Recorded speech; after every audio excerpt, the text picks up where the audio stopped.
Professional wrestling is the one true sport. Other sports have their share of intense, dramatic moments, but nothing can compare with professional wrestling.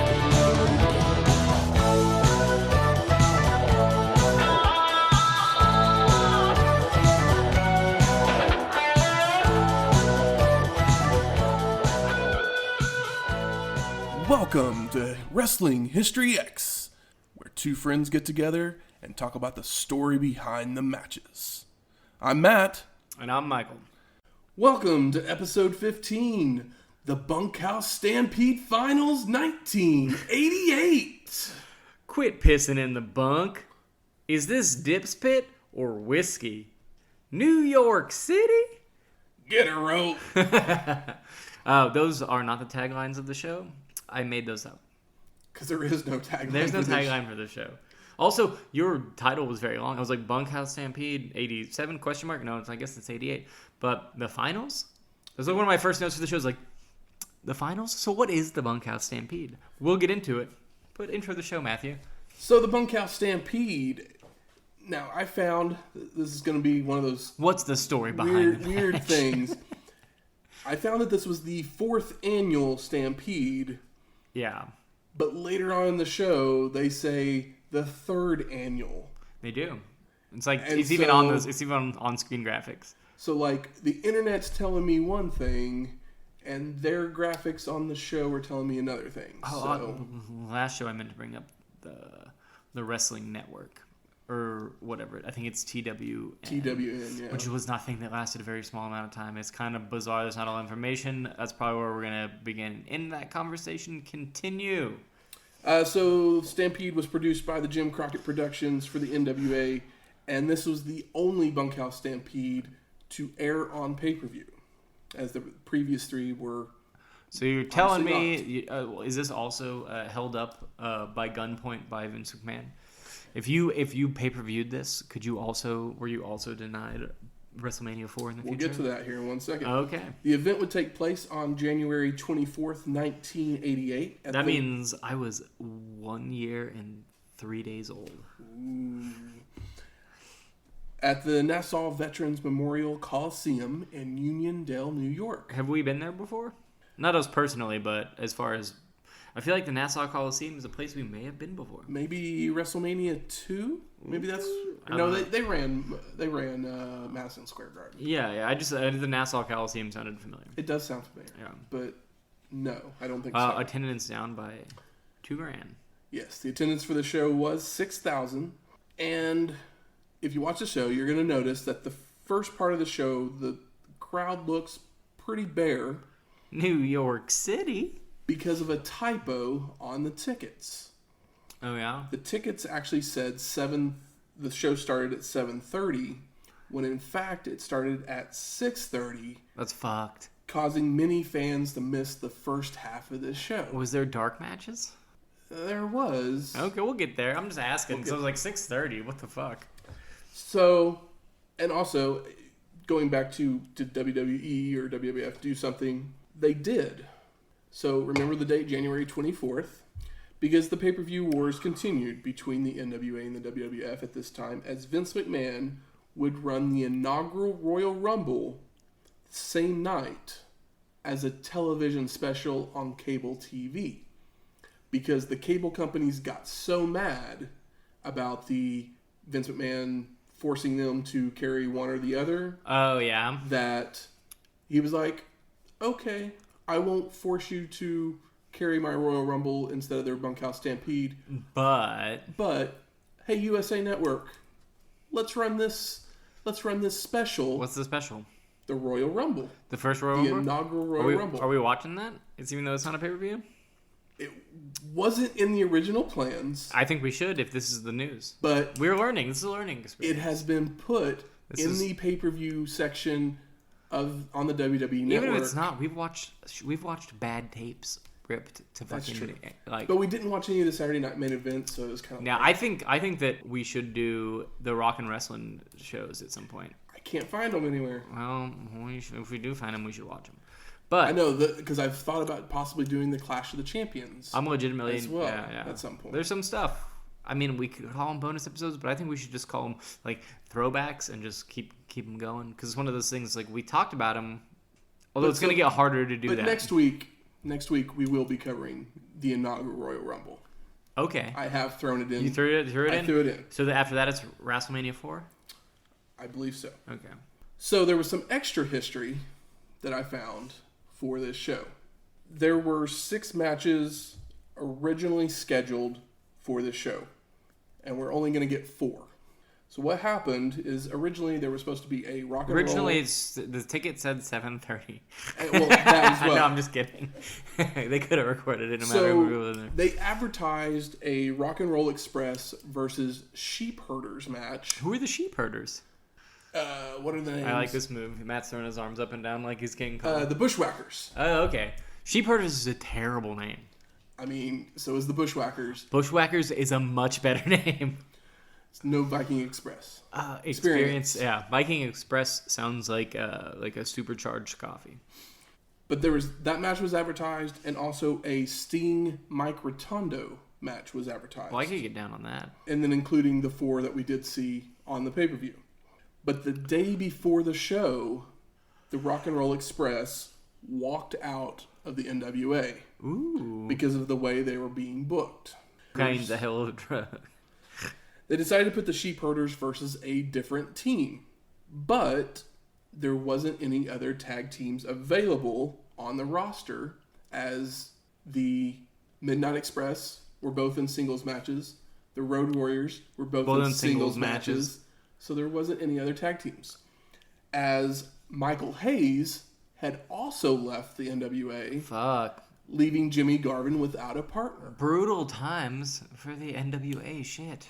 So, off of the show right after a show where I was like, I got fucking high fucking hopes, and you were like, whatever, dude. And now you're telling me all this shit? Business must have been bad for those boys. Yeah.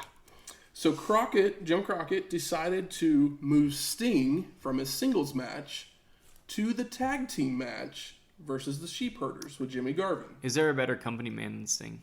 Probably not. Maybe okay. Ric Flair. I mean, yeah, maybe Ric Flair. And Sting obviously had history with Garvin, as they just were in the 6-man tag match that we saw last Starrcade. But Crockett also decided that it would be too hard to explain why the Rock and Roll Express weren't facing the Sheep Herders as it had been advertised. So he made the tag match a dark match, and now we only had 4 matches on the show. So he was like, hey, you guys left, but just come back for this dark match and I'll pay you? No. So Wait. Sting and Jimmy Garvin versus the Sheep Herders were the dark match. Okay. So, but then he had to go to all of the other people, the other 4 matches, and go, hey guys, you mind doing like a trap spot? your 10 to 12 minute match, you need to stretch those out. This makes a lot of sense. So, that being said, we got 4 matches, also, boys. What was happening? Oh, okay. More. There's more. Well, now I'm going to tell you what else was happening around January 24th. Oh, okay. We're at that spot. We're at that spot. Okay, I won't look at the notes. The Phantom of the Opera made its Broadway debut 2 days after this show aired. Really? I thought the Phantom of the Opera was much older. I guess one of the only like plays I've ever seen in my life was Phantom of the Opera, and I thought that shit was tight, and I was like 7. So then you saw it 6 years after it came out. Yeah, probably. I didn't realize. I thought it was a much older thing than that. Really? I thought so as well. One of the best Halloween costumes I ever had was like probably that year. I got this really cool Phantom of the Opera mask you like put over, but like the white part would come off and it looked like fucking fucked up Scarface. It was cool. That's Not awesome. Scarface like, the De Palma movie, but. And the musician Skrillex. Oh, the guy from First to Last? Sure. The First to Last is like this really garbage ass like later pop punk emo band, more emo than pop punk. And then later after that band broke up, that's when he started the whole like EDM thing, and he's shaved the side of his head and was Skrillex. I don't like either of those things, but I know that because From First to Last is a thing that has been like an inside joke with my friends for a while. But he would be born a few weeks earlier. So you're telling me that like one kind of cool thing happened and one thing that like I could not care less about happened? Where's my max headroom, Matt? Sorry. Not a lot happened in January 1988. Nothing really happens in January, and that's not a dig on myself, but, like, you know, people don't put out movies and music, and, like, you know, if you had been born Madonna in January, I would have been like, and Michael Temple was born. I was 3 days before this, but a year and 3 days. But a year before. Yeah, but Madonna doesn't drop a single in January. It's just not the time for that. Not the time. Everyone's holiday hangover, and this is pre-Black Friday. So we head to the show. We get a title card. NWA presents ... It's good. Bunkhouse Stampede Finals 1988. Is this dip spit or whiskey? We get flashing lights and most likely dubbed music. It kind of looks like the last show. Lots of smoke, lots of blue, pink, purples. Yeah. Nikita Koloff comes out of the entrance and makes his way to the ring.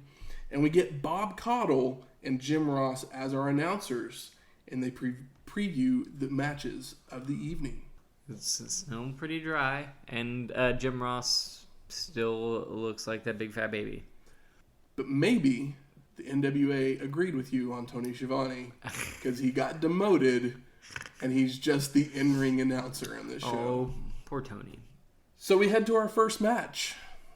We got beautiful Bobby Eaton with Jim Cornette in his corner versus Nikita Koloff for the NWA World Television Championship. Bobby Eaton's gear, best or worst gear?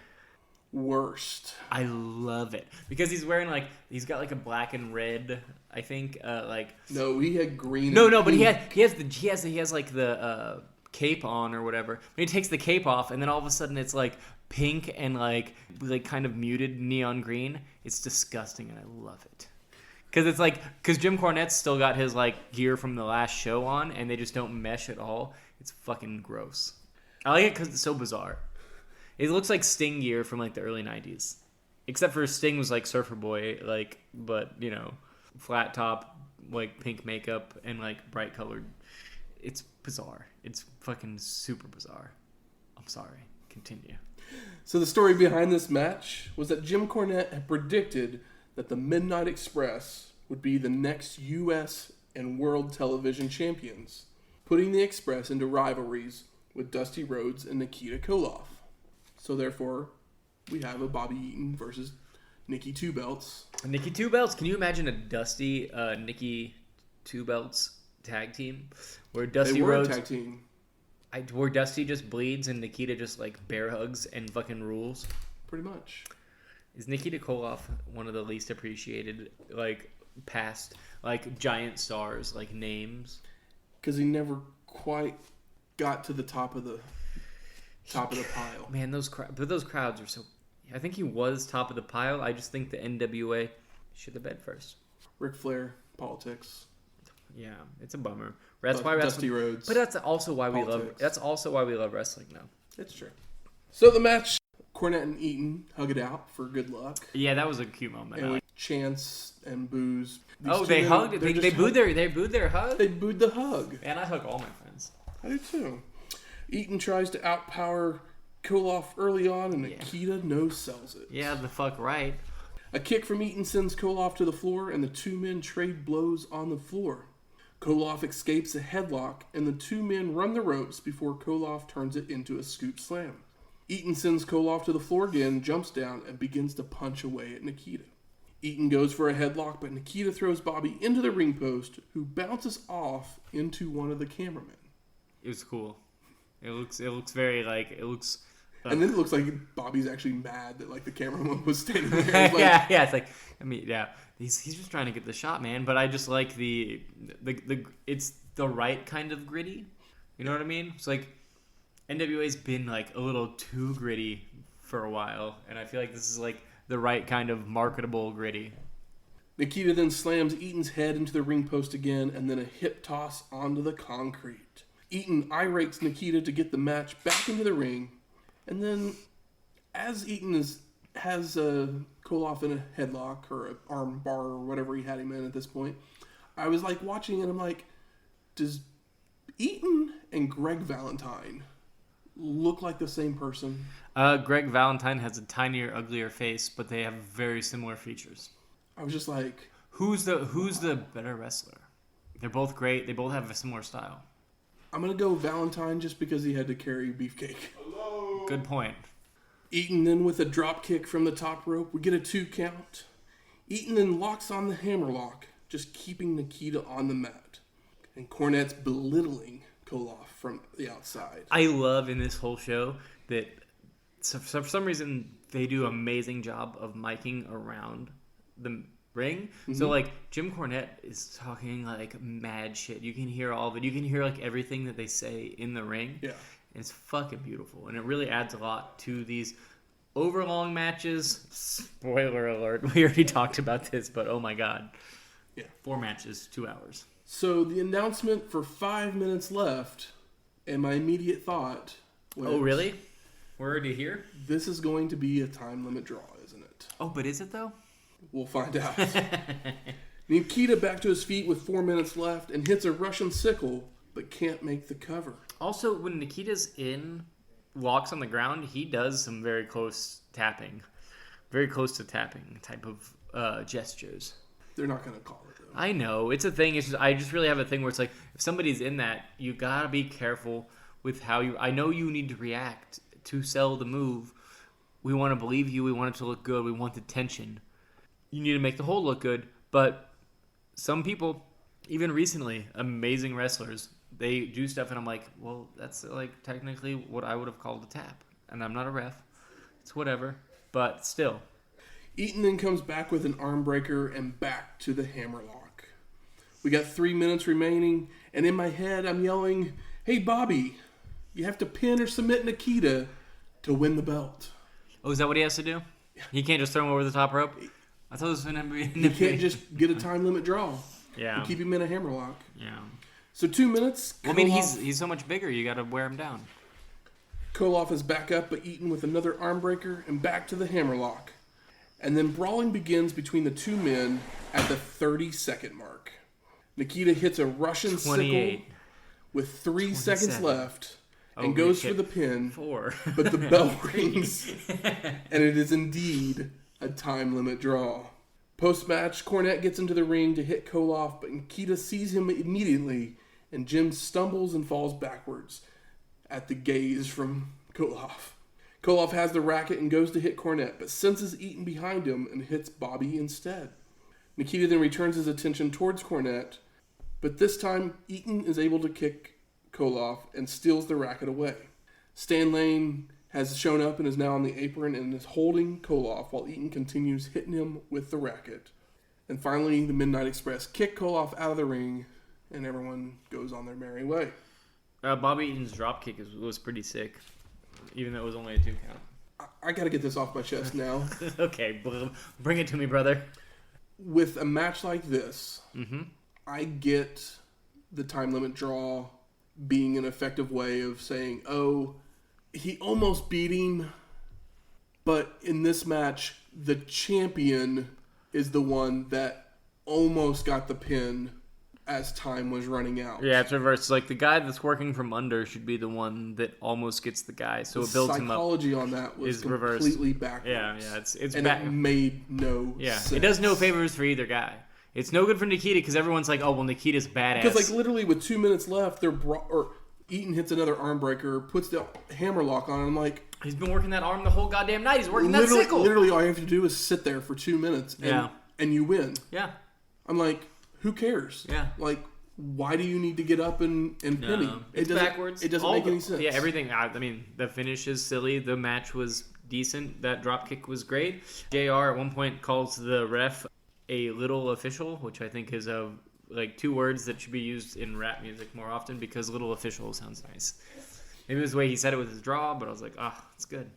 So then get Bob and JR reviewing the match while a ref walks in front of the camera, and then the Express walk right behind them. And then they preview the next match. Which is? Second match, Larry Zbyszko, with Baby Doll in his corner, versus Barry Windham for the NWA Western States Heritage Championship. Can you say that again?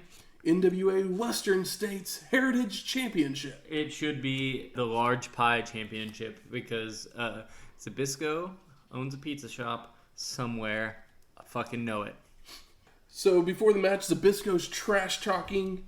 And Well, Wyndham, they did say that Larry hasn't had like a title in like 15 years. He's been wrestling for 15 years and hasn't had a title. JR said he's been it's like glorious 14-year career. Yeah. It's like in his 15th year, he's won a title. It's like, it seems very like trivial and whatever, but they sell it pretty hard. But JR is selling pretty hard through his like little buck teeth. It's fine. Well, you can tell, like, literally every time they go to Jim Ross and Bob Caudle, you can see that they get something in their earpiece, and then they have to, you think so? Like, cover for something. I think they're getting convinced. My whole thing is like, here you go. I'm gonna spoil it right now. Lay it up. You said the production and everything was getting better at the last Starrcade. Yeah, for a reason. Production on this show was trash. It looks better. They have better cameras, but no, maybe better cameras. Better finishes. And not all of it is because of the production. Some of it is because they were supposed to have 6 matches. Yeah. They only had 4. They had to stretch things. Yeah. I get it. But you're a professional wrestling company, and I can guarantee that this show is the reason why by 1989 the NWA is no longer a thing. I can see that. I can't guarantee anything except for like my love and friendship, as long as you're not like a total asshole. But like, this show is a downgrade from the last show, and you didn't like the last show, and I'm still mad at you about that. But it's okay because I love you. So we got Zbyszko trash talking. Wyndham starts moving towards him when Baby Doll steps up in the way. She got a burrito this time? And no. Well, that was Precious. Sorry, that was Precious. But the thing is like, we've seen this move before when Macho Man put Miss Elizabeth in between after he started trash. Mm-hmm. But it wasn't a heel move by Zbyszko. Baby Doll stepped up completely on her own. Yeah. And then, which is kind of badass. And then Baby Doll still is just getting in Wyndham's face, poking his finger into his chest. Yeah, and he's like, he doesn't even do it. He holds himself back pretty well. And then JR says, Barry should stick a finger in Baby Doll's chest and see how she likes it. Yeah. And in my head I went, no. Yeah. He didn't mean it like that. He's JR. He looks like he's never or will ever have sex with anyone. So the match starts. Wyndham reverses a hip toss into one of his own, and Zbyszko rolls out of the ring to slow it down. Wyndham is running in the ropes, and Zbyszko goes to drop kick Wyndham, but Barry held onto the ropes, and Zbyszko crashes to the mat. And Jim Ross actually says that a drop kick's not usually in Zbyszko's repertoire. Yeah. So maybe it was one of those things that like, oh, hey, we got to fill 5 more minutes. Zbyszko gives me kind of like a fuck you, I'm Randy Orton vibe. Except for he's like, obviously not nearly Randy Orton's good. Except for not nearly as impressive order, but he sells his character really well, and his character is like your boss that you hate. I can see that. But your boss that you hate they could probably kick your ass, and that's like his whole vibe. And I think he does it well. I'd be scared. And I think he owns a pizza place. If Larry Zbyszko was standing here next to us, I'd be scared of it. Yeah, I mean, I don't want to punch anybody. I would be very bad at it. So we see an atomic drop by Wyndham, and again Zbyszko rolls to the outside. Zbyszko drops Wyndham with a drop toe hold and begins to work over Barry's leg, which we're told had been hurt by the Horseman earlier in the month. He's got like a bandage on it. It's not super noticeable at start, but like, yeah, it's planned out. Wyndham then hits an enziguri to escape the hold, followed by a power slam. I like how it's like enziguri, but they don't call it that. Because enziguri wasn't a thing. Yeah, I know. I just like whenever they do that. I like when they go, "What a maneuver!" and I'm like, I know the name of that. I just feel like kind of important for a second, but only in my room by myself. Wyndham then with a scoop slam and then goes for a diving elbow drop, which, when you saw this move, did you think it was an elbow drop or did you think it was a senton? Second one. Exactly. This is the second show in a row where I wrote senton in quotation marks with a question mark outside of it. Where it's like, there was a match in the last show where I was like, I think there was like a bizarre senton, and you're like, was there? And I was like, I think so. I have a note for it. I highlighted it because I think that happened. I wrote senton, and then in doing research, saw that Barry Windham actually does this diving elbow drop that he always misses, and he does it weird. And so I was like, oh, maybe that's what it now that was. Marijuana is basically legal in Oklahoma City, I don't smoke weed, but I'm trying to create the piece that every wrestling fan needs, the senton bong. Zbyszko back to working on Wyndham's leg, and then Wyndham hits a drop kick and attempts a backdrop suplex, but his knee gives way, and Zbyszko lands on top for a 2 count. Wyndham then hits a gut-wrench suplex for a 2 count. Wyndham locking on the sleeper, but Zbyszko is able to grab the ropes to escape the hold. Zbyszko rolls to the floor, but this time Wyndham follows with an axe handle off the apron. And Zbyszko's head's then slammed into a table and the apron before being rolled back into the ring. 2 shows in a row with like technical table spots too. I feel like the NWA is working on some shit that I want to see. But they're never going to get there. Fuck yes, you're right, and I fucking hate it. Wyndham then looks to slam Zbyszko's head into the ring post, but Larry is able to toss Barry into the steel post. And then Wyndham trips up Zbyszko and pulls his legs around the ring post and crotches him. I know. And he like really holds his junk really hard where it's kind of uncomfortable before the spot where he's like actually legitimately scared that he's going to get his fucking nut busted. Best part of this spot was legitimately right after the crotch shot. It goes to a shot of the crowd, and it's this lady in a Michigan sweatshirt. Oh, yeah, with her boyfriend, and he's got a Michigan sweatshirt on, too. She's laughing hysterically. Yeah, it's amazing. It's like her and her boyfriend, they both have... He's got, like, a dark blue Michigan with, like, yellow Michigan, and hers is, like, a heather gray, and it says, like, Michigan in blue. And she is losing her shit, and her boyfriend's like, yeah, this was great, and she is so into it.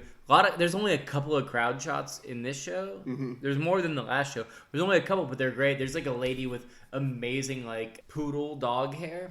It's like big old puppy bangs, and then it's kind of like Tony Iommi Black Sabbath, early Black Sabbath hair, except for on a like attractive lady. But it's hard to tell if she's attractive because her hair looks fucking dumb. But because I'm looking at it from the lens of me being born in '87 and not being fucking 20 in '87. Wyndham then Irish whips Zbyszko and goes for a lariat, but Larry collapses and Barry flies through the ropes to the outside. Are they calling them lariats in the show? I actually thought it was a flying crossbody, but it was one of those again where like yeah, in doing my it's research, like what they call the Russian it single clothesline. But like, is there? I don't like. They call them a lariat very often in this time. It's like conversation. It's kind of one of those things. It's not like suplex and suplex because it's like, well, everybody gave up on suplex, but lariat, like nobody says clothesline in New Japan. Zbyszko then slams Wyndham face first into a table on the outside. Table spots, man. These table spots. Wyndham's back up on the apron with Zbyszko in the ring when Barry goes for the sunset flip, but Zbyszko's right hand smashes Wyndham in the face, so he can't complete it. Zbyszko goes for a swinging neckbreaker, but Wyndham reverses it into a backslide pin attempt for a 2 count. I love me a backslide. It's great. Zbyszko then goes for a pile driver, but Wyndham reverses it into a back body drop. The two men end up running the ropes, and they run into each other for the double KO spot. Zbyszko then Irish whips Wyndham into the corner and then charges in with a knee, but Barry moves, so the knee hits the turnbuckle. Wyndham then gives some punches in the corner and goes to slingshot Zbyszko back into the corner. But the ref is standing there, and we got ourselves... Ref bump!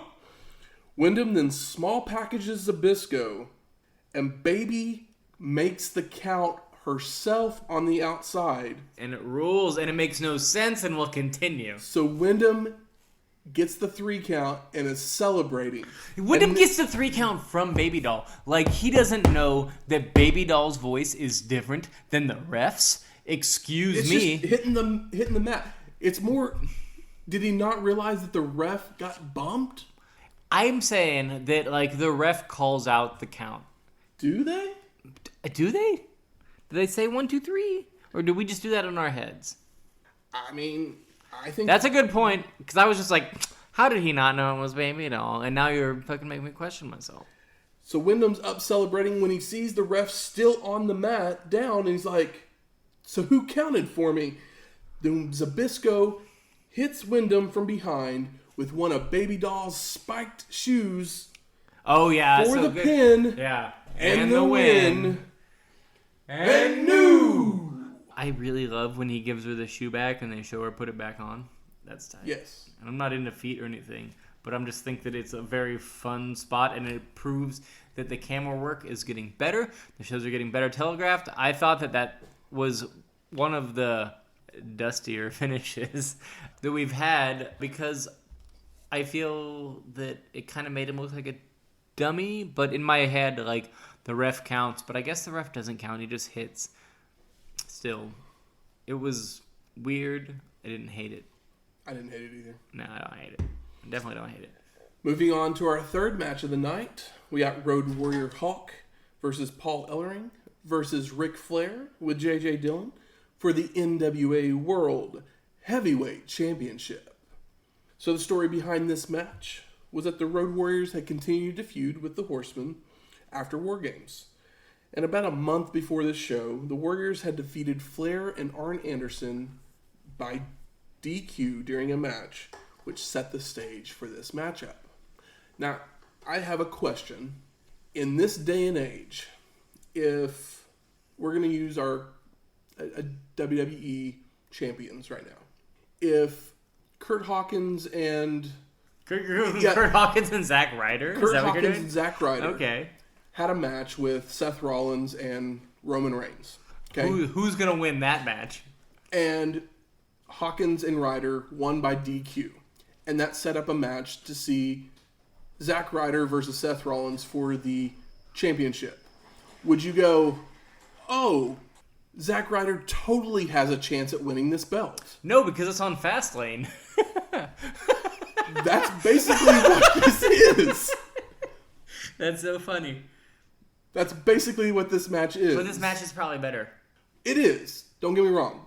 I love Road Warrior Hawk. I know you're a big Road Warrior boy, and I am growing my Road Warrior. We could do it the other way, where doesn't matter. Daniel Bryan and Rowan versus Kofi Kingston and Xavier. Yeah. And then it's Rowan versus Kofi. Yeah. I'm like, that's a little bit that's probably almost more interesting, believable than this. That's more interesting because if somebody's working from underneath, the baby's working from heavy underneath, and it's somebody that nobody cares about. Rowan could die tomorrow, and like the only people that would care are like a handful of people. Exactly. I think that he's a very talented man, but that man has never been over. I think the Bludgeon Brothers is probably one of the most annoying and stupidest things in a long time. So stupid. And I think that Luke Harper Hot take. I hate it. I did not like the Wyatt family thing. Yeah, I'm not super familiar. But I'm also going to say that I was not watching wrestling at the time. Yeah. At the time that they were at their peak. No, me neither. I'm pretty new back into the product, but I've gone hard, and this is one of the reasons we do this. Exactly. To add context to what we're currently watching. Exactly. This match was actually joined in progress because there were some technical difficulties. Most likely whoever had the tape recorded some, good eats or something like that. Somebody, I fucking love goodies. So Hawk is using his power moves to dominate early on, while nothing Flair does seems to phase Road Warrior. How could it? Hawk is stalking Flair on the outside of the ring, but when they finally get back inside, Flair hits the low blow. And JR says, Flair calls himself the dirtiest player in the game. So he's the Larry Bird of professional wrestling? But we finally get the dirtiest player in the game. That's the big thing for Flair for a long time. It is. And JR said it. Also, I think it is pretty early on where it looks like there's going to be a zip job, a real juicer, and it doesn't happen early. It's a real good tease. I appreciate it. Flair goes with the eye rake and then a running knee drop to finally get some offense in. And Flair tosses Hawk into the guardrail multiple times while they're on the outside. Flair hits a double axe handle from the top rope and another knee drop for a 2 count. After an Irish whip, Hawk hits a shoulder neckbreaker and then attempts a jumping fish drop, but Flair moves. Hawk looks to have hurt his knee in the process of the last move, and Flair starts attacking it. Flair gets another low blow, and then you see Ellering and Dillon having words on the ref outside. Distraction. Yeah, they're talking shit. Ref looks over. Flair hits a back suplex and then slams Hawk's leg around the ring post, locking in the figure floor, including grabbing the ropes for leverage. Hawk turns it over, and Flair escapes by grabbing the ropes.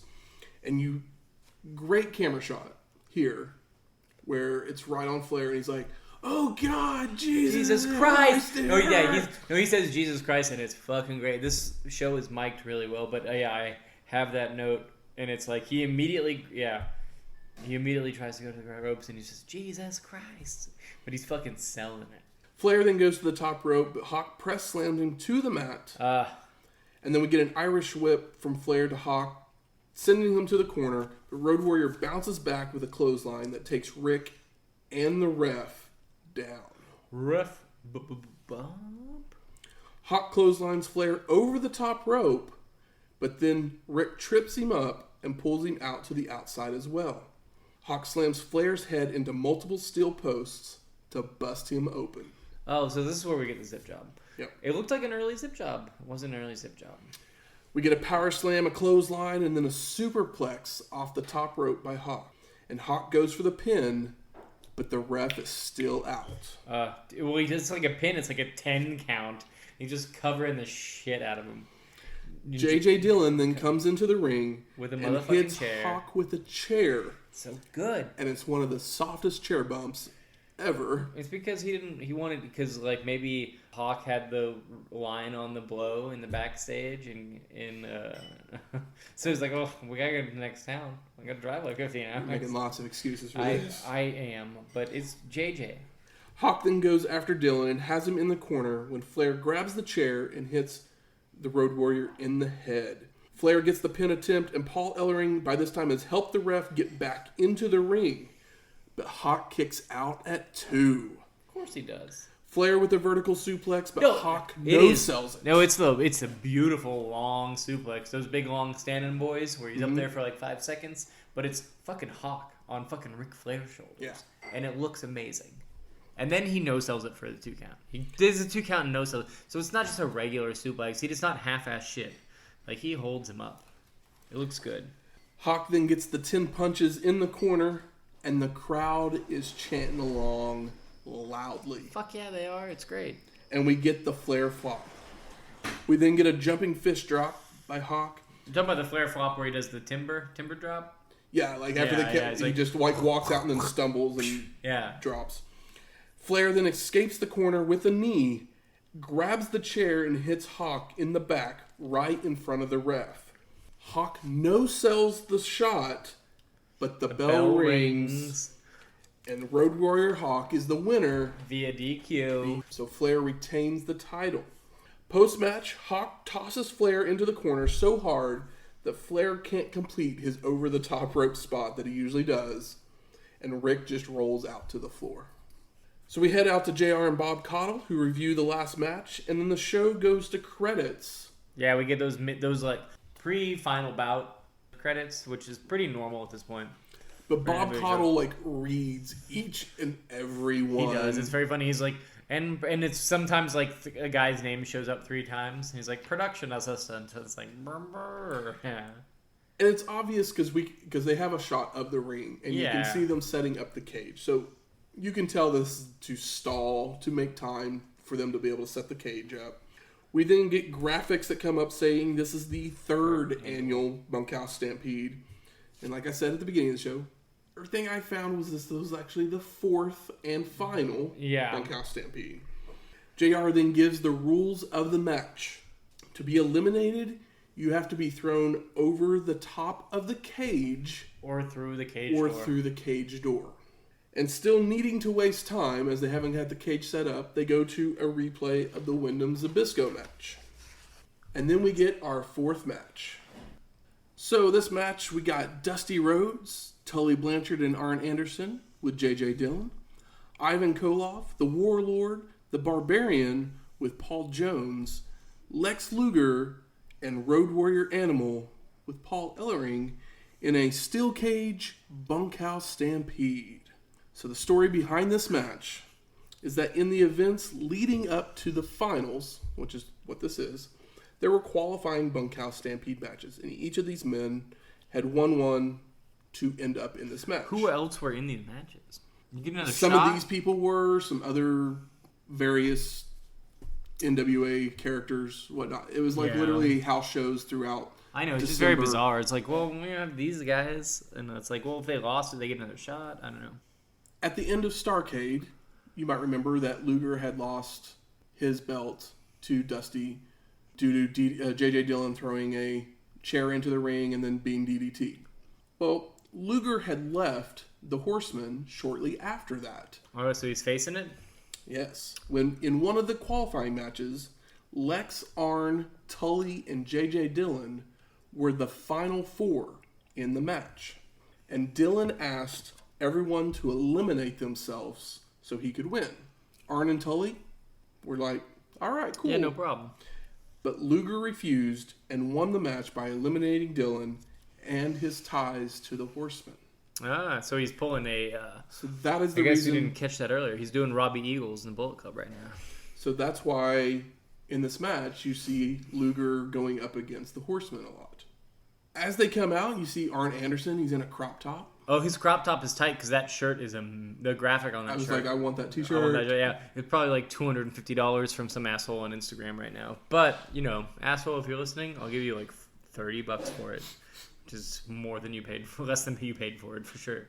Jim Ross is saying he doesn't know if he's going to be able to call all the action. Good on him. So, literally, I don't know if we'll be able to follow it either. I took extensive notes, but I can barely read them. But then I took extensive notes as well. I trust you, Matt. Warlord and Barbarian, they kind of look like wannabe Road Warriors. I mean, they have the tights that are there, but they're on opposite teams. It's very kind of bizarre to follow the face heel stuff with those guys that are not as familiar. Yes. So it's like is one of them? I think one of them is like an honorary Road Warrior, and one of them's not. Even though they all have the Road Warrior fucking haircut ish. No, they end up being like the heel Road Warriors basically. Barbarian and Warlord as a tag team. They're like the Powers of Pain or something like that. Oh, that's a bad name. Yeah, I like it. Basically, this match, these men just kind of do lots of things to each other. I think it's really well shot. I'll say that this is really well shot considering they focus on a lot of stuff. It never gets particularly boring. There's stuff that gets missed. But for the amount of people that are in this ring, I think this is really well shot and really well telegraphed. And I am a fan of this show, and you're not. And it's fine. Continue. So we see the cheese graters being done to Ivan Koloff by Dusty. Animal has Tully on the top rope. Dusty gets Ivan near the cage door. The Horsemen are double teaming Luger. Rhodes and Ivan are on the top rope. Barbarian joins them up there. Thing is, I think this is more interesting than you're selling it, but it's a really hard thing to talk about. It is a very hard thing to talk about because it's like... And when it comes down to it, it's not particularly important, but I think it's compelling enough. Let's talk about the elephant in the room. Okay. To eliminate someone over the top of the cage is very difficult and silly. Does the person that you are going to eliminate basically not have to climb up to the top rope themselves? Of course they do. So why in the world would you ever climb up to the top rope? Because WCW. Exactly. I like how my explanation of this match is something that doesn't exist yet, which is really fucking fucked up. And now you know what my issue with this match was. It ain't no Hell in a Cell. So Barbarian's trying to lift Dusty over the top of the cage, but can't quite get him. It looks pretty good, though. Like, all the spots where somebody looks like they're going to get pushed off of the top of the cage, they sell it pretty well, and it looks pretty compelling. It'd be more compelling if there wasn't 8 people in the ring. Ivan is busted open at this point. Animal is stalking Tully on the top rope and rubbing his head on the cage. Rhodes is trying to push Arn out the door, but Koloff starts choking Dusty from behind with tape. We see Luger giving 10 punches in the corner to Barbarian. Dusty throws Tully into the cage, and now Arn's busted open as well. Tully's probably busted open at this point. Luger goes to press slam Ivan, but Tully kicks him, so he isn't able to. My notes are so extensive and so not worth reading. Continue. Barbarian and Warlord are double teaming Animal. Rhodes starts pounding on everybody with Tully's weight belt. Oh yeah, he gets Tully's weight because for some reason Tully comes in with a weight belt. And they're like, that's okay. You think that's why Cody's been rocking one? Well, literally, I mean, Koloff usually has a chain with him. Yeah, he didn't bring it in. I mean, Road Warriors usually have spikes. I'm like, why did we not bring... Road Warriors were not wearing their football gear at all. Why did we not bring in weapons in this no DQ... Yeah. Tully did, cage match. but he got it ripped off of him. Yeah. And then the way it gets used later is very funny. At this point, we literally have people kind of standing around going, who's a face, who's a heel? Because literally, no heel ever hits a heel, and no face ever hits a face. There's a spot where like I think all the faces like kind of clear the fucking ring, but it's kind of hard to tell because there's some guys where it's like, I don't even know who the fuck this is. Because, you know... Yeah, it was hard to tell kind of between... Warlord, Barbarian, and Animal because they look a lot. They look a lot. They're wearing the same gear. They're still wearing stuff that has like the thing on the side. Basically wearing jeans and like a t-shirt. Well, it's not jeans. They're wearing like a lot of them are wearing jeans and t-shirts. I think is it Barbarian or Warlord that has the lifeguard shirt on? And I'm like, well, he must be a face, I think that was right? the Barbarian. So he must be a face, right? Because the shirt says lifeguard on it. It's probably the only t-shirt he had in the back. Yeah.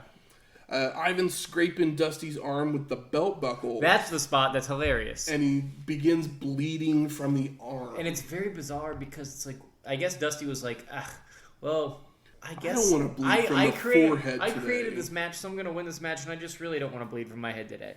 So he's like, I'll bleed from my arm, just cut my arm open. And he's like, it's really weird because it looks like he's scraping his arm with the backside of a leather belt, and it's like, well, that's not going to cut anybody open. But it's the scraper from the belt buckle. Yeah, but that's like, I could scrape my belt buckle on your arm, and it would be really gross if you bled from it. Yeah, it would be. Yeah. So it's like, obviously it's not actually I know, but it's just, that's why I'm saying it's weird. Baby. I'm saying like a cage shot makes sense, and then you go down and you cut yourself, and it's like, he's busted open. But, like, cutting somebody's arm is a whole different story. Ivan then wraps the belt around Dusty's arm and the ropes so that Dusty is tied to the ropes. I think this stuff's fun. This happens a lot in this match with a lot of people. This match with a lot of people that has a lot of people in it. Animal has Arn hanging on the top of the cage. Tully's strangling Ivan with the belt, trying to drag him out of the door. Animal gets Ivan over the top of the cage, and Koloff falls to the floor to be eliminated. Animal then press slams Tully onto Arn to knock both men down. Animal is kicking Warlord to knock him out of the cage door when Barbarian comes and gives Animal a big boot to the head, sending both him and Warlord out of the cage door. And they're both eliminated. Wait, was that the Arn spot? No. Okay, sorry. Like Warlord's standing at the cage door, yeah. And Animal's like trying to push him out, and when Barbarian comes and does the big boot, I watched this like last night, and I'm like, ugh. And then Matt comes in and is like, you didn't like it as much as you thought you did. And I was like, I was having a good time. Power slam by Luger on Tully, and then Tully's put up in the torture rack. Torture rack rules. It does. Just saying. It's one of my favorite finishes. Lex Luger's kind of whatever, but torture rack forever. Barbarian keeps biting Dusty's bloody arm. Yeah, it's disgusting. The Horsemen start double teaming Lex, and they carry him to the door. But Lex is able to kick them off and begins brawling with both men. All three men still at the door, still brawling. And Arn is on the steps. Like, he's outside of the ring. No, he's outside. He's got both feet on the steps. Yeah, it's great. And he's dragging Lex out. As if he's going to pull him and then dive back in or something. Yes. But there's nothing behind his feet because it's the stairs they go down. Like, I'm sacrificing myself. Yeah, he's the Jesus of the Horsemen. And Tully is trying to push at the same time when all three men end up falling out onto the floor to be eliminated. And then it's... So we got Barbarian and Dusty Rhodes left in the ring. Before that, isn't there not an FO spot? It's right here. It's right here? Okay. Paul Jones hands an FO to the Barbarian from the outside, and he hits Rhodes with it. FYI, an FO is a foreign object, which means a weapon, which is Japanese for weapon. Multiple diving headbutts from the Barbarian, and the Barbarian drags Dusty to the door. Those diving headbutts are kind of gross. I thought they looked pretty good. No. I mean, they look good, but it's just like, ugh, not your head, man. We know what CTE is now. But Rhodes begins to fight back. Both men then climb to the top rope. You sound like you're being condescending. And Barbarian tries lifting Dusty over. Yeah, right. Dusty's fat as fuck. But Rhodes reverses it and has Barbarian on the top of the cage. You better sell this. And hits him with 2 bionic elbows. But one very large one that lasts this long. Hold on. It's good. And Dusty is the winner. I think I may have bruised the back of my arm. 3-time winner. Or 4-time winner, depending on your history. What really happens is he gets a very large ceramic boot and kind of a normal sized check. For $500,000. Which they sold throughout this whole match. We did not sell because we know that they did not have $500,000. And the crowd response is very mixed. You think it's with mixed? A few chants of refund. Oh, that's... refund. I was trying to figure out what they were saying. That's what they were saying? That's a bummer. Bob and JR review the night of matches. They do not say refund. They are company their men. Goodbyes. And then we get a video package of highlights from the night. So, Michael Temple. Your overall thoughts of this show? Very skippable, not terrible, worth it for the large boot, worth it for the elbow that I just made a sound effect for. I like that elbow. It's very fun. It's very Dusty. Dusty is one of those guys, the more you watch, the less you love, but the more you learn, the more you appreciate, which is a very bizarre combination of things. Yes. Do you kind of feel the same way, though? I can see what you're saying, yes. It's like he's super important, but not necessarily always a positive. But in a world of, like, people that create and produce wrestling have never done any favors for themselves.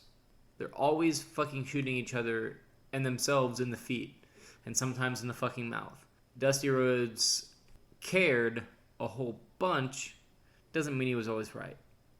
And I think that the further we get through this shit, the more we realize that, and there's a reason why he loses these booking positions and is kind of going to end up being jobbed out, which is a bummer, because he has a mind for wrestling, but not necessarily the mind for wrestling. I can see that. But nobody has the mind. I feel like that it's a culture you need to create, and when everybody's fighting each other all the time, then it's just like somebody's bad idea followed by another guy's bad idea followed by another guy's bad idea, and those quote-unquote bad ideas have positives inside of them, but they're not workshopping them. And I think that's kind of how it was back in the day, where everybody was just like, I know better than you. And yeah, nobody knows better than anybody else, but everybody can reach a middle point and tell a good story. Are you ready for my overall thoughts of this show? Oh, you're gonna hate it because you didn't even like the last one, and I loved the last show. Are you ready? Yeah, Here you no. go. What a steaming pile of shit this show was. There was some good in-ring stuff. Do not watch this show if you haven't. Email us thanking us for taking the brunt of this abuse, for watching this show. You calling it abuse? This show was a steaming pile of shit. I like Starrcade 87 a lot. I said if someone You did not like it. I didn't like it, but I said if someone was like, "Hey, should I watch Starrcade 87?" I was like, "Yeah, you should watch it." I mean, it's a decent show. What Starrcade show would you put over that? I liked 86 better because the highs are better. The highs are higher, but as far like I feel like this show's easier for somebody that's not a wrestling fan. If someone was like, "Hey, what's the Ric Flair show to watch?" I wouldn't send them to Harley Race and Ric Flair. No, I wouldn't send them to that match. No, either. but I might send them to the Garvin Ric Flair match because I think that they could understand it and it looked good in the ring and I liked it. But we can't. If we agreed on everything, it wouldn't be fun for either of us. So it's fine. But I'm still mad at you. Good. Where's the smart marks at? There. All right. Fuck you. So I think it's time for us to spark it up. What do you think some of the best moments of the night were? The end? It was not a good show. I know it wasn't a good show. I think that my favorite, like Dusty's big elbow off the cage, I really love that. I mean, I like Hawknose selling this chair shot. Yeah, there's a lot of fun moments in that last match, but when it comes down to it, like watching it is different than talking about it. You know what I mean? Because watching it, I'm like, oh yeah, that was pretty fun. But then when you start to talk about it and you realize that, like, oh man, like, what the fuck was that? Like, none of that really mattered in hindsight. But I think they drew you in well enough to really no avail. I literally don't have any. I can't think of any best. I mean, moments. it's not the worst show we've watched. You think it is? I mean, WrestleMania 2 was pretty bad, but there was at least some entertaining. but it's moments. an event. This is kind of like a. That's what this is supposed to be, and it's not. This is like. I think this is my least favorite show we've watched. Okay. I had fun with this. I feel like sometimes, like, we watched for a while, it was a lot of early Starrcade, and it was like one of those things where, like, I hadn't had a taste or flavor for it. We didn't know what was going on, but but it was fun to look at. Maybe why we didn't like it, but it wasn't ever horrible. But I think that's why I like 87 so much, because, like, okay, I get how, like, that it's like it's the gritty, more like, you know, realism in quote realistic, like more violent. You know, it's the grimier, like, adult wrestling. And it took me a while to realize it because it was so terribly telegraphed. But I feel like that Starrcade 87 was a good middle point. I feel like Bunkhouse Stampede was just, like, kind of like a bizarre afterthought. And that's really it. I think one of my favorite things was Dusty with a giant boot. And then he had a check in his hand, but he had a giant boot. It was, like, fucking... Like the boot was like the entire size of his body. Yeah, it was like a 4-foot boot, but then he had a check in his hand, and I was like, why didn't you put just a bunch of fake ass money in that boot? Because that would have looked amazing. That's true. Because it's like a $500,000 check. Put a bunch of fake bucks in that boot, and it would have been a way better ending. Most disappointing moments in this show: Bunkhouse Stampede.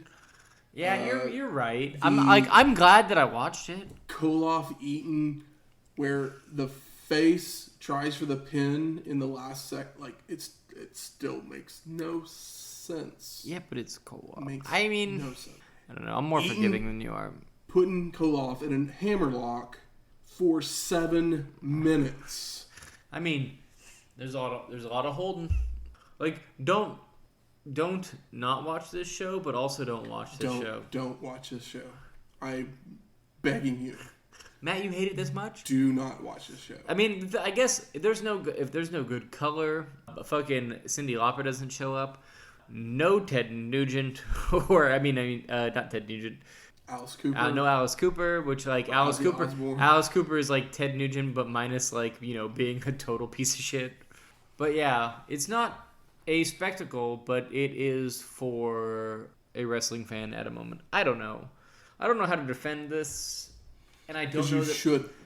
But I like the last show a lot, and I think that you can like Starrcade 87. I'm talking about Bunkhouse Stampede. But I'm saying that a piling Cleveland steamer. I think that the last Starrcade. I wish they would have lost the video for this show. Oh, fuck off! That's wrong of you. I think that they are shooting a show better, and they're learning how to produce a show for people to watch wrestling, which is, like, becoming a thing that people watch. And unfortunately, it's too late for them at this point, but I think that Starrcade 87 is a very good... They're not going to do the spectacle that WWF is doing, but I think that they are, like, starting to ante up with their resources. Bunkhouse Stampede is a step backwards, and from there, I don't know what's going to happen. But I think that Starrcade 87 is a more polished, understandable product with solid wrestling that I appreciate. I think Bunkhouse Stampede is a more decently shot show, a better shot show that was a product of its terrible circumstance, which I assume is people bouncing out, or them not being as prepared as they should or wanted to be. And maybe 87 was just, like, lightning in a bottle. I don't know, because I think 87 was good. You can like it. It's fine. Best performer of the night.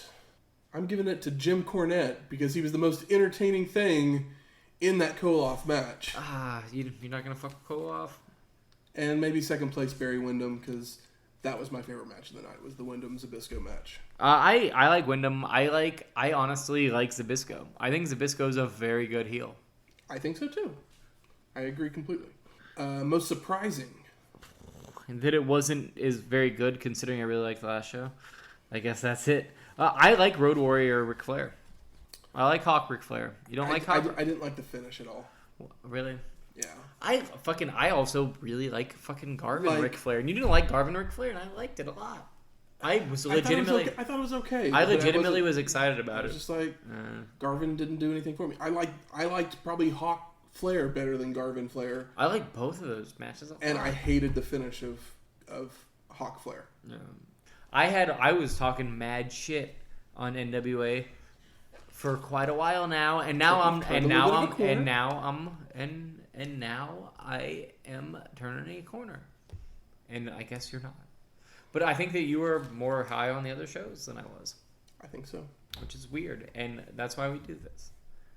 And now for a look back even farther into the history of wrestling. The Dusty Finish. The Goldust Trio had made audiences believe any challenger could defeat the champion. The way they did this was allowing the challenger to get some offense in during a match. But this presented a significant risk, as it gave the challenger the chance to go into business for themselves.